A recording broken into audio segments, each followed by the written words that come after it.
मेरे आदरणीय नागरिक बंधुओं, आज 14 अप्रैल को बाबा साहब भीमराव अंबेडकर का जन्म दिवस है।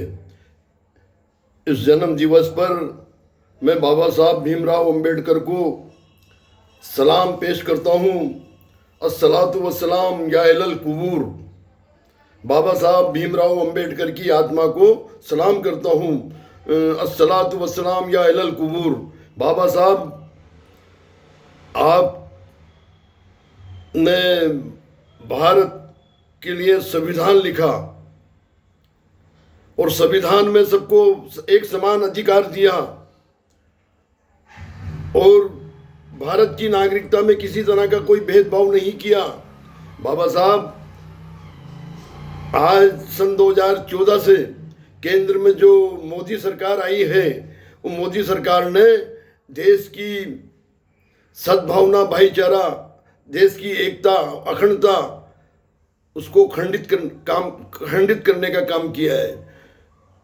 नफरतकारियों को अपने काम पे लगा रखा है बाबा साहब। हिंदू मुस्लिम, मंदिर मस्जिद, इसी पर इनका शासन चल रहा है। बाबा साहब, इन्होंने नोटबंदी के माध्यम से काले धन को सफेद बनवा दिया। इन्होंने जीएसटी के माध्यम से छोटे छोटे उद्योग बंद करवा दिए, छोटे छोटे व्यापारियों को घर बिठा दिया, बेरोजगारी बढ़ा दी।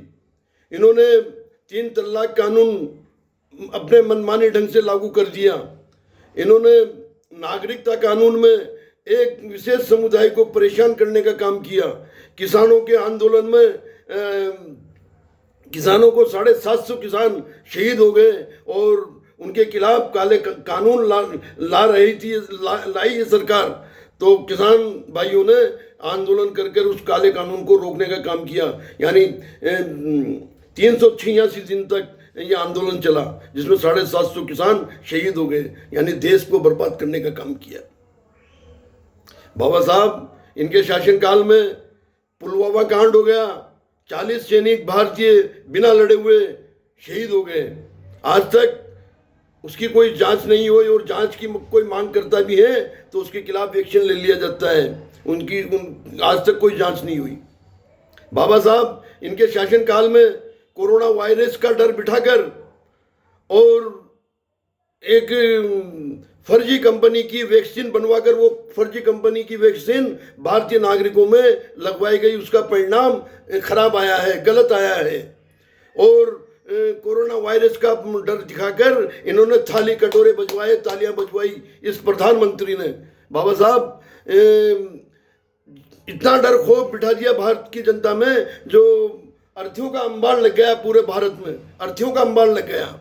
और इन्होंने वीआईपी पूंजीपति, उद्योगपति, जो इनके कैटेगरी के लोग थे, उनका साधन जुटा कर उनको अपने मुकाम पे पहुंचाया और भारत की गरीब जनता को, मेहनतकश मजदूर लोगों को मरने के लिए रोड पे छोड़ दिया। बाबा साहब, आत्मा दुखती है। ये सारी चीजें हमने प्रैक्टिकल आंखों से देखी है। भारत की जनता आज इतनी दुखी है कि निकम्बा शासन चल रहा है, निकम्बा शासन चल रहा है भारतीय जनता पार्टी का केंद्र में, और कई राज्यों में भी भारतीय जनता पार्टी का शासन है। जो कि संविधान, आपका लिखा हुआ संविधान बाबा साहब, भारत की जनता को अधिकार देता है, वहाँ की नागरिकता का अधिकार देता है, नागरिकों को बसाने का अधिकार देता है। मगर बाबा साहब, इन्होंने बसी बसाई कॉलोनियों को जमी दोष किया है, बुलडोजर चला कर एक विशेष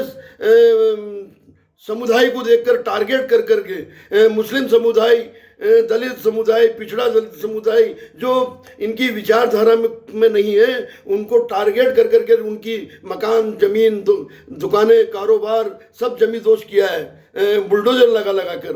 और बुलडोजर का डर ऐसा बिठा रखा है बाबा साहब कि जैसे कि हमारा संविधान का कोई कानून ही ना हो, संविधान नाम की कोई चीज ही नहीं हो, और भारत की जनता ये सब सहन कर रही है। बाबा साहब, बड़े दुखी हो गए हैं भारत की जनता, बड़ी दुखी होगी बाबा साहब। और हमेशा हर महीने के आखिरी रविवार को मन की बात करता हमारा देश का प्रधानमंत्री, मगर वो बात नहीं करता कि हमारा भारत का एक राज्य है मणिपुर, वहाँ नंगा नाच होता रहा, महिलाओं के साथ बेइज्जती होती रही, आए दिन किसी ना किसी राज्य में आए दिन महिलाओं के साथ बलात्कार होते हैं, आए दिन कहीं ना कहीं किसी का कत्ल होता है, टुकड़े टुकड़े कर दिए जाते हैं। प्रधानमंत्री का बिल्कुल भी ध्यान नहीं है, ना देश के ऊपर ध्यान है या देश के किसी राज्य के ऊपर कोई ध्यान है। ये तो प्रधानमंत्री ऐसा मिला है सन 2014 से कि जैसे को वो देश को बर्बाद करने के लिए ही आया हो। बाबा साहब, बड़ी आत्मा दुखती है आपके संविधान को देखकर। हम बड़ा फक्र महसूस करते हैं, मगर इस निकम्मी सरकारों ने हमारे संविधान को नकार दिया है। संविधान के आधार पर इनकी कोई सरकारें नहीं चल रही, ना केंद्र की चल रही है ना किसी राज्य की चल रही है। संविधान के आधार पर सरकार नहीं चल रही। बाबा साहब, मैं तो यही दुआ करूंगा बाबा साहब कि भारत की जनता को कोई शुद्ध बुद्धि दे, देश को बचाने का काम करे, संविधान को बचाने का काम करे। बाबा साहब, आपकी आत्मा से भी आप ऊपर वाले से दुआ करना कि देश सुरक्षित रहे, सलामत रहे और देश का आपका लिखा हुआ संविधान सुरक्षित रहे और आपके लिखे हुए संविधान के मुताबिक सरकारें चलें। बाबा साहब, यही कहूँगा। मैं आपसे और सलाम करता हूँ। सलातु व सलाम या अहलल कुबूर। बाबा साहब, धन्यवाद।